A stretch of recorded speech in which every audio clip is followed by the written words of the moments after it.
Hello everybody and welcome.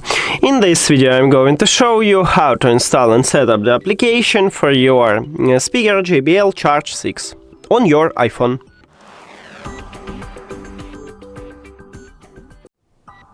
You have to start by open App Store and now go to the search. Click at the search line at the top and write JBL. Now search.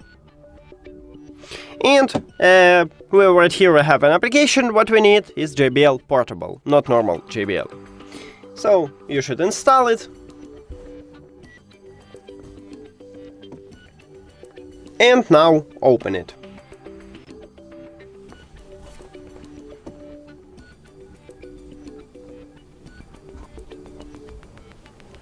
Now click Get Started, Accept, Allow. Right here it's up to you. If you need the notification, I recommend to click Allow, and you don't need, click Do Not Allow. So I'm going to enable it. And that's it. Thank you for watching this video. If you found it helpful, please consider subscribing to the channel and leave the like on the video. See you later!